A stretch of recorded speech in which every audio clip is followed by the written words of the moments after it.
Welcome back to the most accurate podcast here at 4for4 Football. As always, for this Wednesday preview show, I'm your host, John Daigle, joined today by a man who apparently will not have sports betting in his state for another few years. None other than John Paulsen, who is shaking his head because he's clearly upset about it.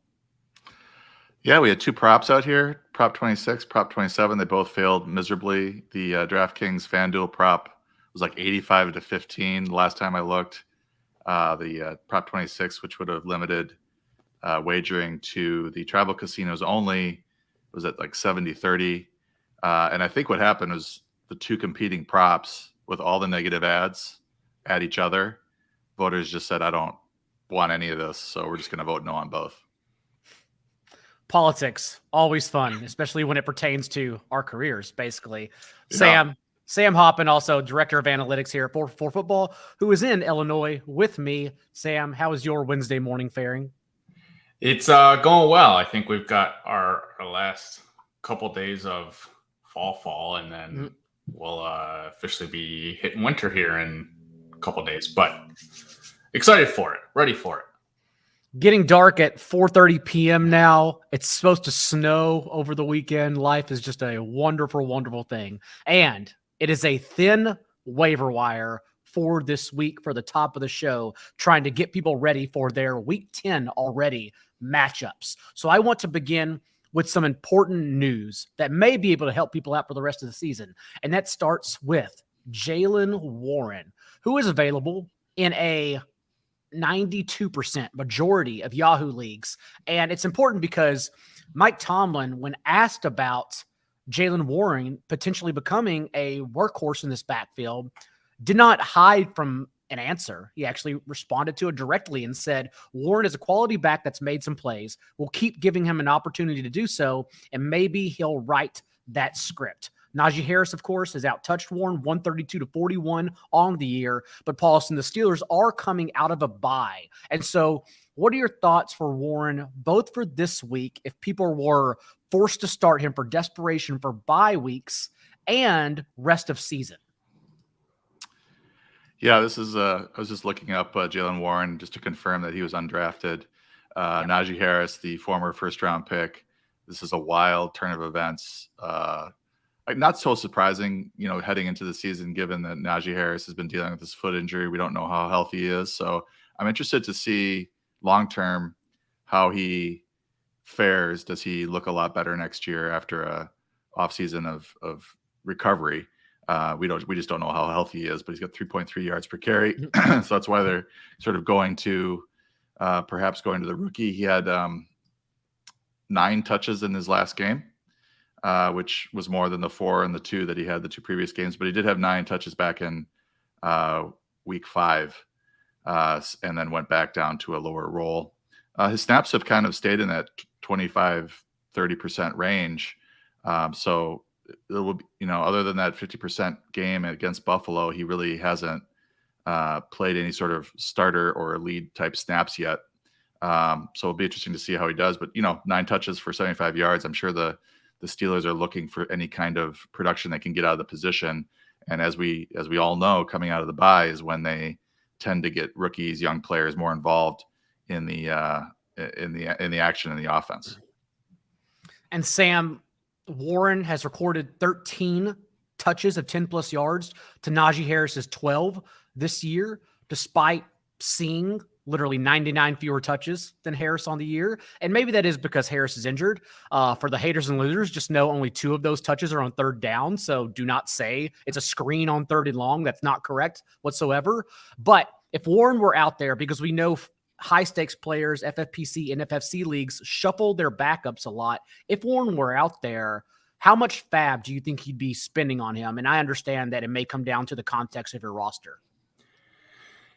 That's a good question, putting it in the context of fab. I mean, I think it's tough because he doesn't have a defined role yet. We don't know what that would look like. Right. But if you're speculating as to what it could become, and he certainly looked like the better back in this backfield. He's got better numbers by almost every advanced metric than Harris so far this season. But I'd probably be willing to go in the 20 to 30% range. I mean, just knowing what he could become given his efficiency. And if you look ahead to the playoffs, which again, we're starting to get close to, he plays Carolina and Las Vegas in weeks 15 and 16, who are two of the worst teams two of the best matchups for running backs based on our adjusted fantasy points allowed. So there's an opportunity here where, again, if he's out there now is the time that you want to get him. You don't want to try and wait until after this week to potentially see what the workload looks like for him. If we go into this week and it's the same thing, again, I don't think 20 or 30% of your fab is really killing you all that much. But if you were to wait and he does go for some reason unclaimed this week, then he does get that massive workload, you're going to be having to pay a lot more after this week.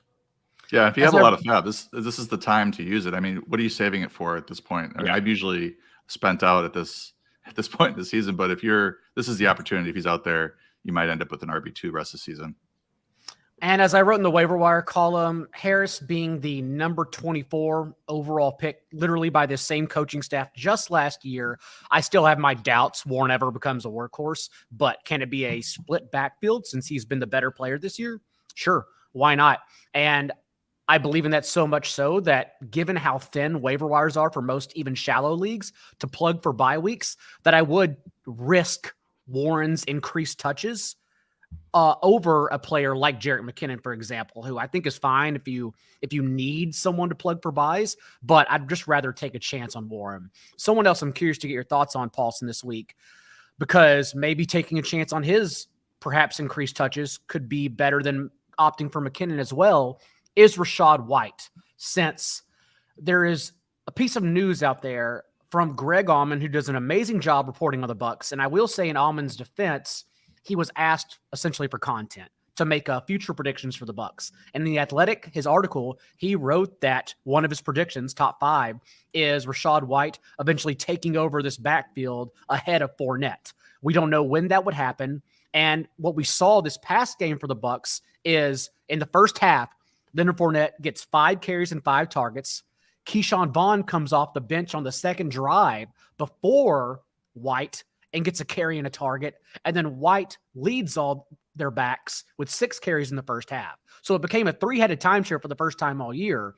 But White, again, still available. We still think he has more upside than Keyshawn Vaughn. What are your thoughts on Rachaad White moving forward?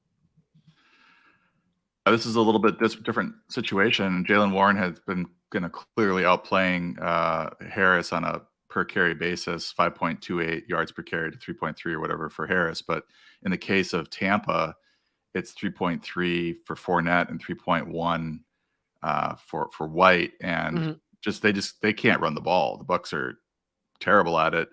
And so it's like not a backfield that you really want to buy into right now, which is surprising because this has been such a productive backfield for, scoring touchdowns and catches and all that. So where they can make some hay is in the passing game, but just you're not getting into White thinking that he's going to turn into an 80-90 yard rushing per game type guy.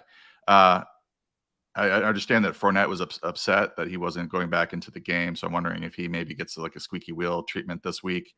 But I think, you're looking at what Auman's doing with this article. He's just trying, as you mentioned, try to come up with content, try to come up with predictions, something that will get some people like us talking about it on a podcast, mentioning The Athletic, et cetera. But we have seen that White is, inching into Fournette's workload, and it should continue. Fournette is not looking like the same player that he has been the last couple of years. Sam, Fournette ranked as our RB12 this week for week 10. What are your thoughts on Fournette moving forward? Do you see his touches, more importantly, his targets, since that's where he's getting all of his value, being soaked away slowly as we move along? I do think there is that opportunity. I mean, I think it's tough because, the Bucs spent a day 2 pick on Rachaad White, so I think they clearly like him, and it's not like they've completely buried him in the depth chart and just aren't giving him any touches, but it's just not the, sort of progression of the takeover has been a lot slower than I think a lot of people expected. And Leonard Fournette just like hasn't played that outstanding this year either. And to Paulsen's point, White hasn't really done enough to differentiate himself at this point in the season. So I do think White is one of the more valuable handcuffs, again, along with Jaylen Warren. I think if I had to choose between those two, it's really tough, but I'd probably go with White. I think it's very tough. It's a coin flip at this point, but that one's a little bit more speculative from, again, Greg Allman, who you mentioned, versus Mike Tomlin just coming out and saying that he wants to get Warren more involved. Another running back I think people will have a big debate about this week is Tony Pollard, because Ezekiel Elliott having his reps limited at practice throughout this week, monitored to make sure he is ready or try to get him ready for the Packers. Paulsen, Pollard right now, your RB20 that, of course, I'm assuming is Zeke doesn't plays. What are your thoughts on Pollard pending this Zeke situation?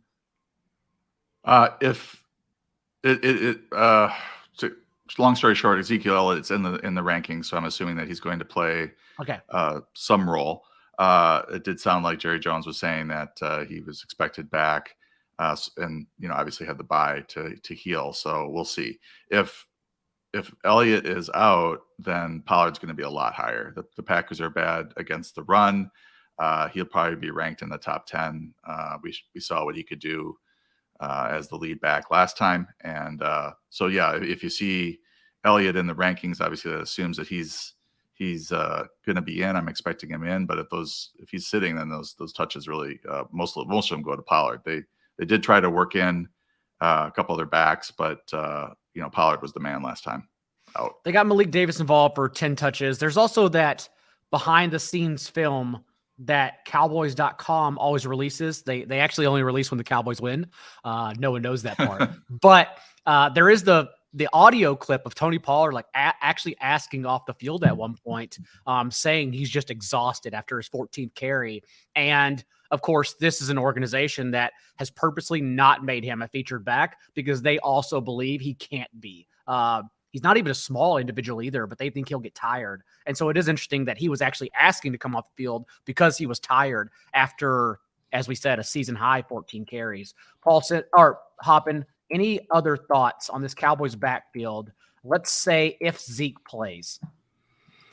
Yeah, I'm looking at Paulsen's rankings here for PPR specifically. I mean, I think I'd even have him a little bit higher than, some guys like Najee Harris, Devin Singletary, David Montgomery, who, again, are guys who we think could have a slightly more reduced role and whose offenses in Buffalo, I think, is a little bit up in the air now. The Josh Allen news might not reflect Singletary's ranking there, but I think Pollard still has a high ceiling with Zeke in the lineup. We've seen him break away for long touchdowns. Now the floor is a lot lower if Zeke is playing as well, because he's not getting that much more of an increased workload. Granted, again, I think his snap rate was just over 50% in the game before the bye for the Cowboys. So it's one of those where I think if you have Pollard, you're probably going to start him either way. You might not have many better options at this point. And I do think that I would not be that scared of Zeke playing in this game and totally butchering his efficiency. Someone else whose efficiency has been completely butchered is Michael Pittman. We did see a couple weeks ago a season high 39% target share, but then this past game back down to 20%. The Colts the past 2 weeks with Sam Ehlinger also running 57 plays per game compared to 70 in 3 weeks prior in Matt Ryan's last 3 starts. And now we have Jeff Saturday, who is unqualified for his job, taking over. Parks Frazier, which is a real name, calling plays for the first time, a 30-year-old in the NFL this upcoming weekend. So, Paulsen, what are you doing with Michael Pittman? Is this a situation where you're trying to basically get off of him if you're not starting him? Yeah, if you see where he's ranked. I think, wide receiver 28 and half PPR. Things just haven't gone great with Ehlinger in the first few starts. This is a really good matchup against Vegas. They tend to make everybody on the offensive side of the ball on the other team look good. So I do think this might be a breakout spot a little bit for the Colts offense. And sometimes when you have these coaching changes, that first week goes fairly well because the defense doesn't really know what to expect and they get caught off guard. I don't know if we can expect that this week. Frank Reich, I think, is a pretty good coach and probably better than what they're, the type of coaching play calling that they're going to get this week. But again, the matchup's pretty good. In a short week, you're still maybe starting Pittman because he's likely to get 7 to 10 targets. And it is a good matchup, but there are definitely several players there ahead of him that I would rather start. That's why he's ranked where he's ranked.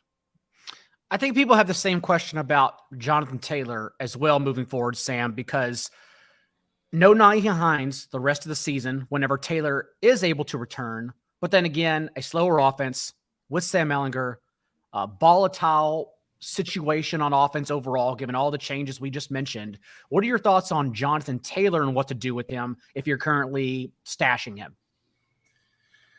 I do think you start him. I think I would expect the default again for Jeff Saturday in his first game would be to, again, assuming Taylor is healthy and playing, is, give the best player on your team the ball as much as possible. And we've seen time and again that this Raiders rushing defense specifically can be exploited again. So I think there's an opportunity for, again, Taylor, another week removed from his injury, to get right and get the full workload and actually have a productive day this week. I'd be much more confident in starting Taylor than Pittman at this point. And I don't think that Ehlinger being the starter is really as much of a detriment to Taylor as it might be for Pittman. I mean, we've seen that rushing quarterbacks, granted, Ehlinger hasn't run quite as much as I think I expected over the past couple of weeks, but rushing quarterbacks nonetheless make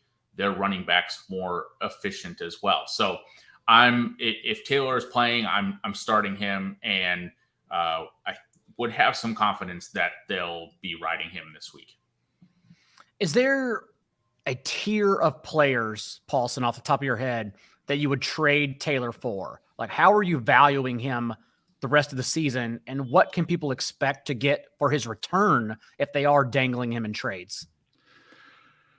Yeah, I do the rest of season rankings on the site. So if you're interested in that, you can see sort of where I have him. I have him at RB14, which is quite the precipitous fall for a player that was going RB1 overall. But the big caveat there is I don't know how healthy he is or when he's going to play again. Perhaps this week. I haven't seen any reports that he's back at practice, but I believe he re-aggravated the same ankle injury that he had earlier, which we've seen this happen before, where a running back hurts his ankle, comes back, hurts it again, and then just struggles to get back on the field. So I'm not super optimistic he's going to play this week. I don't have him in the rankings for that reason. And therefore it's tough to really value him for rest of season, not knowing when he's going to be back out on the field. So I have him below like a Rhamondre Stevenson, Dameon Pierce. I'd rather have those guys right now than a questionable Taylor. And then I think you get into like Miles Sanders, who doesn't really have a pass catching role. I would have Taylor ahead of him. Aaron Jones, we don't know how healthy his ankle is. If he's back at practice and is going to play this week, I'll move Jones ahead of Taylor. But you're starting to get into Jamal Williams, questionable workload rest of season. DeAndre Swift, same thing. Leonard Fournette, we talked about his issues. So we're getting into sort of the questionable RB2s at RB14, whether or not you want Taylor for the stretch run or not. I think another player that people are frustrated with currently is Chris Godwin, because the volume has not been the issue. The last 4 games, Godwin has averaged 11.5 targets. It just hasn't mattered at all for production because the Bucs turned him into Tampa Bay Deontay Johnson. He's averaging 5.5 yards per target this past month from Tom Brady. So what are your thoughts, Paulsen, on what to do with Godwin? Because although he's seeing the volume, I don't think you can try to trade for him because you would be taking a discount right now, given that the production hasn't followed. Yeah, this is one of those. If he had a couple touchdowns, our view of him would be different. And you're just looking at Tom Brady right now. Pulled up his game log. He has not thrown more than 2 touchdowns in a game since week 4. He's got 4 touchdowns total in the last 5 games. So the yards and the attempts are there. He's averaging 44 pass attempts, but the touchdowns have not yet regressed, positively or regressed to the mean to a point where Evans and Godwin we can count on them for a touchdown every other game. So I would still think that things would, especially against Seattle, that Brady should be able to throw a couple touchdowns. I would be definitely in a hold with Godwin. He's definitely, as you mentioned, seeing the volume, and I do think those touchdowns are going to regress. But the downfield lack of downfield targets is a little bit worrisome. Sam, any thoughts on the Buccaneers wide receivers overall as this offense, the Bucs averaging less than 15 points the past month, continues to struggle overall?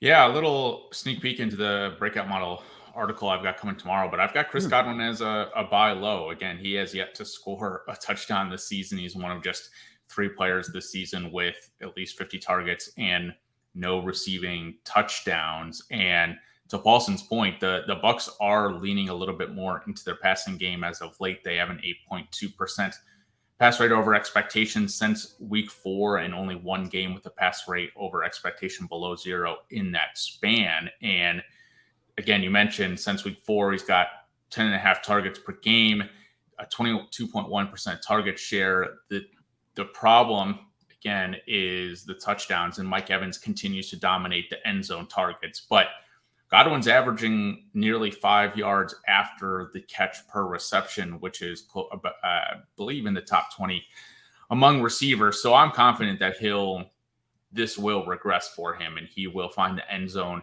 sooner rather than later. So I think this is an opportunity now with, again, his poor fantasy performance, the Bucs going into a bye next week in week 11, where it could be the lowest that Godwin's value is at. And volume is king in fantasy football. He's getting a ton of it, and I think that ends up winning out in the long run. Another wide receiver that I'm curious to get your thoughts on, Paulsen, because Chase Claypool traded the Bears. Thus, the Steelers now have really a 3-wide set, but more importantly, 2-wide set of Deontay Johnson and George Pickens. George Pickens, who is the player we're talking about here, given that the routes weren't an issue. The past 2 games before Claypool was traded, Pickens was running more routes than Claypool in both contests. But we expect the target share to become more condensed and opened up and increase for Pickens moving forward. Yeah, I think we'll see who their third receiver is and whether or not that player gets the same sort of targets that Claypool is getting. They do have a couple of players that they could rotate in there. But Freiermuth, Pickens, and Deontay Johnson definitely should see another target or 2 per game. Deontay Johnson's been a staple in our breakout receiver model. By the way, Chris Godwin's appearing in there. He's been in there the last month. So he's due for a touchdown as well. Pickens is popping in the breakout model as well. And what this is a function of, I think, is a not very good, efficient quarterback targeting these players a lot. Air yards are fairly high. Targets are fairly high. The routes run are fairly high. And we're not seeing a lot of fantasy production because the touchdowns aren't there. Freeman's doing pretty well, but he's also in the breakout receiver model. So all 3 of the top targets there for Pittsburgh are there. So it's just a function of we don't have Ben Roethlisberger there anymore. We've got a downgraded not that he was the greatest quarterback in the world, but he could at least support some fantasy options. And we've got a situation where there's not a lot of touchdowns being scored. So these guys are disappointing. It does seem like they're more startable in terms of volume with Claypool out of the way, but I don't think we should expect, multiple touchdowns per game now that, Claypool, it doesn't make any sense. It's more of a maybe an extra target or 2 will get you an extra 10 or 20 yards, and that, boosts Johnson and perhaps Pickens as well. Pickett does seem to have a good rapport with Pickens, and on the yards per target, he's way higher to Pickens than he is to Deontay Johnson right now.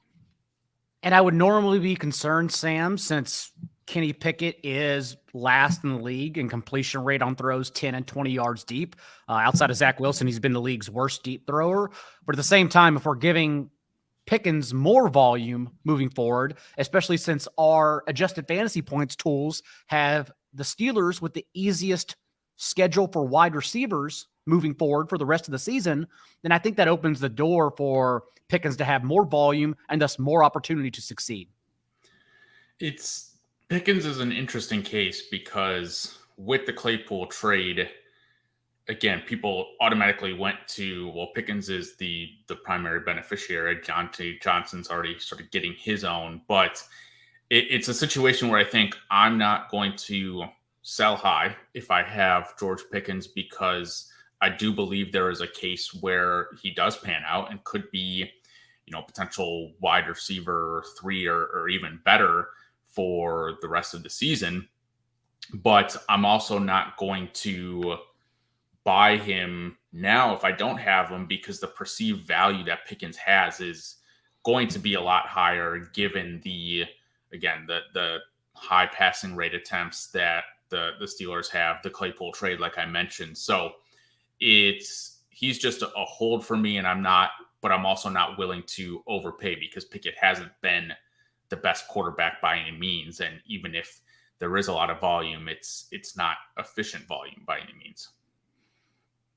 I want to get into some notable usage trends because, Sam, I know you want to talk about the Falcons' backfield since Cordarrelle Patterson, who we were told was going to be limited as I took him out of DFS lineups, led the team in carries and touches, scoring 2 goal line touchdowns, and the very first play of the game, split out wide, gets a target for a concerted touch as well. What are your thoughts on this Falcons backfield moving forward for everyone?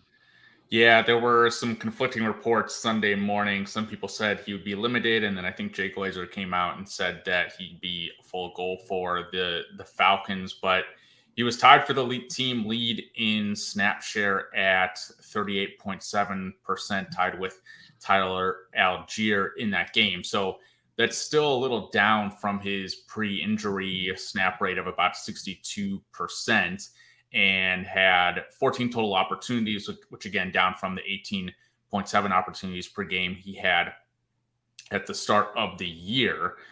I do think that Tyler Algier, again, being tied with Patterson for snap share and being given 11 opportunities, knowing how much the Falcons do run the ball, that both Patterson and Algier can have some fantasy value for the rest of the season. It seems like they are the 2 guys in this backfield. I think Caleb Huntley is probably someone you can drop at this point, unless you think that there's a chance Patterson re-aggravates his injury. But again, Patterson got all 3 of the Falcons carries inside the 5-yard line on this game. But Algier just sort of looked like the better rusher. He averaged 5.3 rushing yards over expectation per carry in the game. So there's an opportunity here where I think, again, both of these backs could be valuable. And with how often the Falcons don't want to use their best players in Kyle Pitts and Drake London, it benefits Patterson and Algier for the rest of the season. Patterson, your RB17, Paulsen, Algier, your RB34. We also know Damian Williams, to Sam's point about dropping Caleb Huntley, Damian Williams, within 1 or 2 games of returning to this backfield as well. How do you view them for Thursday, given the good matchup against the Panthers? Yeah, that was an interesting game last week with the report that he would be limited, and he actually was limited. He just happened to score 2 touchdowns. He got 14 touches and ended up with the 2 touchdowns, which kind of hurt some people on that early preseason or pregame report. You look at Algier, as Sam mentioned, really ran well, 9.9 yards per carry, but the 4 previous games, 3.4, 3.4, 3.1, 2.8, really has been lackluster in the yards per carry department. But as soon as we get Cordarrelle Patterson back, he has a breakout game. So that's just interesting. He's been pretty inefficient over the last month until this game. So, I don't think that they ever want to give Cordarrelle Patterson 20 plus touches on a regular basis again. They probably did that at the start of the year, 18 to 20, whatever it was, because they're just trying to, figure out who the backup was going to be. They thought it was going to be Damian Williams, but he got injured. So they, were now rushing to get Algier, the rookie, up to speed. And then now that he is, I think what they envision here is a 1-2 punch with Patterson, playing in scoring opportunities, getting some catches and having maybe 10 to 12, 10 to 13 carries instead of 18 or 20. So I think Sam is right that they both have some fantasy value, especially next 2 weeks. Carolina is 31st in adjusted fantasy points allowed to running backs. Chicago next week, 29th. They don't really have a bad matchup until week 16 when they play Baltimore, a bunch of neutral and mediocre matchups otherwise. The last time we saw Christian McCaffrey before the 49ers went on bye, he recorded 26 touches, which is more than any 49ers running back have recorded in any game this year previously, and 81% of the team snaps. Team hits bye, they'll return on Sunday night against a Chargers defense, allowing the most rushing yards per game. What are your thoughts on Christian McCaffrey moving forward, Sam?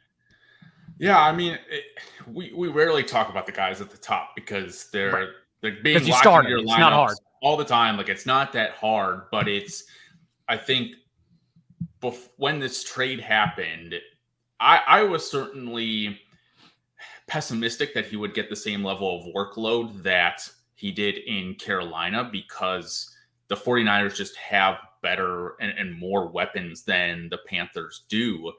But in 6 games with Carolina, he averaged about 17.5 expected PPR points per game.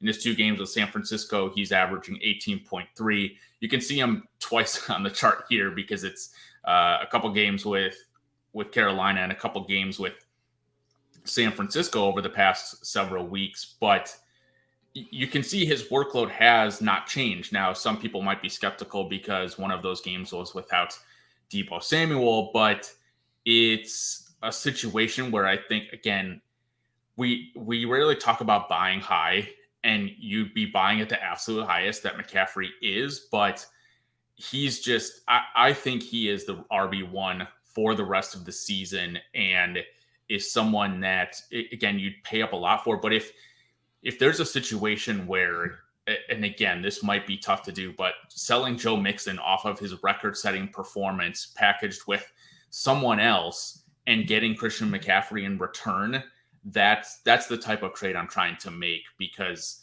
this offense is going to be much more efficient, and they have proven that they're going to use him in those workhorse roles. And given that there were loads of people actually that thought McCaffrey would not get targets because Shanahan, quote unquote, doesn't throw to his running backs, maybe that opportunity to trade him or trade for him, Paulsen, is still out there, as Sam said, especially following Mixon's 5 touchdown performance. Yeah, I mean, you think about, a good coach like Kyle Shanahan. He's no dummy. Like, you're going to go trade for Christian McCaffrey and you're not going to use him as a receiver. Right. That's kind of dumb. I think, in full PPR, I probably have McCaffrey number 1. In half PPR, Derrick Henry has a really, really nice rest of season schedule. So I think it's close between those two. Henry's playing so well, getting so many touches. But I do feel like McCaffrey's probably a little less game script dependent. So if Tennessee falls behind, they've been pretty good about sticking with Henry. But that Tennessee offense does feel a little bit fragile right now with Tannehill dinged up and Malik Willis, maybe attempting 10 passes a game. Whereas McCaffrey is, in what should be a really good offense, quarterback who's playing well, other weapons to take the attention of the defense. So definitely a case in PPR for sure. And then half PPR, I've got him at 2. Can you get McCaffrey for Saquon Barkley or mix in plus something? Maybe you can. I think that's at least a trade to investigate because McCaffrey does look like he's going to see a huge role rest of season. Browns, Dolphins, second highest total, 49.5 points on the slate this week. And Donovan Peoples-Jones, Sam, is actually available in a majority of shallower leagues. Peoples-Jones, who in his last 5 games, quietly recorded at least 4 catches and 50 receiving yards in all of them, with a 20% target share, but no touchdowns in that span. What are your thoughts on the Browns wide receivers right now? Because people will also have an option, let's say, to pick up Donovan Peoples-Jones, knowing that Deshaun Watson could also elevate him from week 13 on through the fantasy playoffs. Right. And I'm aligned with you there. I mean, before I get to Peoples-Jones, just want to note, Amari Cooper's quietly having a solid year so far.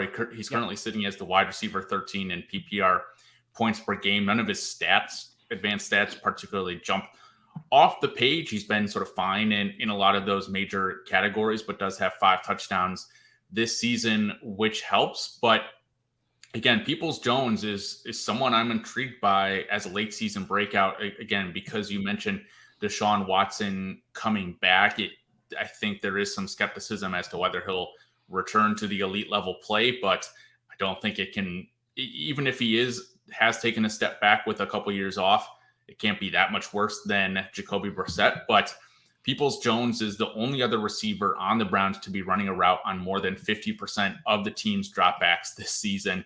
He's at 85.5%, but unfortunately he has just a 19% target per route run rate and is averaging just 5.5 targets per game over his last 4 games. But having said that, Peoples-Jones has been able to produce for fantasy as a solid flex. He has double-digit PPR points in 4 of his last 5 games. And I think I would expect Cleveland's 29th ranked pass rate over expectation to jump a little bit when Watson returns. I don't think they're going to want to hide this guy that they paid so much for when he comes back. Now, do I expect that to be, top 7 or top 5? No, but if they get even to the upper half of the league, that will, rise all of the tides in Cleveland, right? And is it the Ohio? I don't even know what lake it is, but in any case,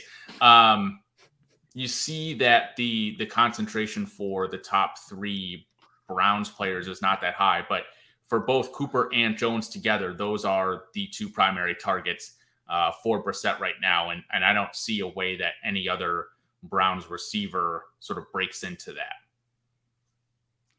Can I comment on all Lake Michigan? Yeah, go ahead. Before I comment on the geography, go ahead. Yeah. Yeah, no, my geography was not my best subject in high school or middle school. I thought it was Lake Erie up there. Cleveland. Is it Lake Erie? Maybe my geography isn't bad at all either. Yeah, I thought it was all is. Lake Michigan. I thought it extended down from Chicago all the way down. It does to Indiana, but I don't. It does to no, it does to Indiana. Not it is Ohio. Lake Erie. Yeah. Anyway, all right. Well, no, I'm the one. I get a trivia point. Okay, enough lake talk. I get a trivia point on that. Interestingly, I think this might just be random, but Amari Cooper, all of his good games have happened at home. He's got at least 44 yards and a touchdown in every home game. On the road, he has gone for 3 for 17, 6 targets, 1 for 9 against Atlanta on 4 targets, which is one of the worst, best matchups for a receiver.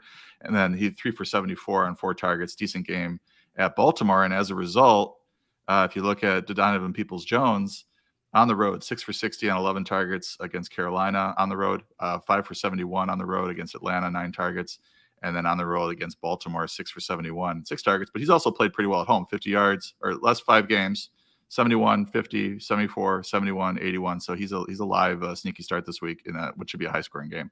And it's on the road. And now is the time. Usually I would not advocate for stashing multiple defenses, 2 defenses or 2 quarterbacks in 1 quarterback league. But now I think is the time to roster Deshaun Watson from week 13 on to the fantasy playoffs. Of course, the Browns get the Texans, Bengals, Ravens, Saints, and Commanders. So something to keep an eye on. What about the Cardinals receivers, Sam, since we've seen Rondale Moore the past 2 games now being used primarily from the slot, and that's why he has second on the team in targets to DeAndre Hopkins in that span after 3 weeks ago in Hopkins' debut, being used primarily as a boundary receiver where he did not succeed. Yeah, again, it's tough to think that Cliff is actually doing something right here, but it looks like he's starting to use Rondale Moore a little bit more effectively. You can see on the chart here that since week 6, the Cardinals have the second most concentrated passing attack between Hopkins, Moore, and Zach Ertz. And so I think, again, Rondale Moore was probably dropped in a lot of leagues. I know he was in a couple of leagues that I was in. But if he is still somehow available, he's definitely worth an add. I think the other guy worth noting here is Zach Ertz. He had averaged just 4.5 targets per game when Hopkins was in the lineup prior to week 9 and had 8 targets, his most since Hopkins returned this season. In week 9, he ran a route on a season-high 97% of Arizona's dropbacks and found the end zone for the second week in a row. Ertz, so far this season, ranks 3rd in targets per game, 2nd in end zone target share, and 2nd in routes run rate among all tight ends. The Cardinals know who their best players in the passing game seem to be, which is great. So I think Zach Ertz is someone I'm holding or potentially buying if I'm looking for some stability or consistency at the tight end position, whatever that may mean. But it's certainly looking a little better for Cardinals pass catchers than it did earlier in the season outside of Marquise Brown's performances. I will only say that Ertz, of course, this past game succeeded against a Seahawks defense allowing the most fantasy points per game. But prior to that, 7 starts with DeAndre Hopkins was averaging 4.5 targets per game. And that's what he was averaging in those couple of games when Hopkins returned as well. So I still don't know. Like, I think I'm trusting the larger load of evidence that Ertz is an afterthought with Hopkins on the field. And this was a blip on the radar against Seattle's defense. But at the same time, the tight end landscape, unless you have Andrews or Kelsey, it just doesn't matter anyway. So sure, everyone trade for Ertz. It doesn't matter. Who cares? Just play somebody. I want to close this with thoughts both for week 10 and moving forward. And Paulsen, the Patriots on bye. We expect Damian Harris, who was out this past week, to return since he was only ill. What are you doing? Because this is the opportunity, if you want to sell Rhamondre Stevenson ahead of week 11. Yeah, I mean, I have Damian Harris in a league, and I'm not optimistic that he's going to get back to his, consistent 15. I guess he did have 11 carries against Baltimore, but he, he's scoring some touchdowns. I don't think his role is the same now that it was at the start of the year. However, against the Jets, he played 41% of the snaps, which is about what he was playing the first 4 weeks of the season. So I guess there is opportunity there. He has to be efficient. And he has to get those goal line carries. It just seems like it's now Stevenson's backfield. They are going to rotate in Harris if he's healthy. But if he's ill or he's got a hammy or something, they're going to use that as an excuse to limit his upside. I don't see him getting he had 18 carries for 86 yards and a touchdown against the Packers.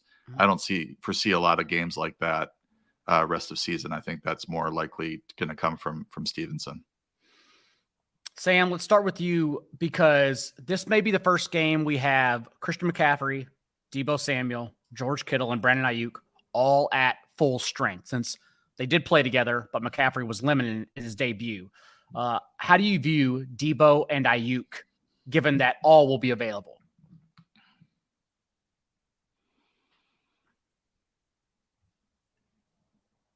You're on mute. Muted, Sam. I thought you were just pondering because it was such a deep question. It was a deep question. But for this week, I think all of them are startable. The Chargers defense does not look like what we expected it to. So there's an opportunity here, again, coming off the bye for Shanahan to, again, take more time to prep for this game. I think at this point, the odd man out rest of season is probably Brandon Ayuk, just given the talent at the other positions. So that said, I'm not going to sell them because I think there is an opportunity for all of these guys to stay involved. Hopefully the offense is just concentrated around these 4 players, and it's an offense that's efficient enough where multiple players can be scoring. I think if there are opportunities with Deebo, again, coming off of missing a game, or with, some people worried about Ayuk, thinking that Debo's going to take a bunch of his work to buy low on these guys. Again, they're past their buy, which is a huge thing at this point when considering trades is, do you get that sort of extra week of production from the players who are past their buy and whatnot? But I'm bullish on the 49ers offense for the rest of the season, and I'm excited about the way that it's going to be going. Your thoughts, short-term, Paulsen, on the 49ers receivers? Yeah, I think it's really tough to give up or trade Ayuk right now. He has, 8 for 83, 2 touchdowns, 11 targets in week 6, 7 for 82 and 11 targets in week 7. And that was with a healthy-ish or healthy Deebo Samuel and George Kittle also playing. So you are adding McCaffrey to the fold.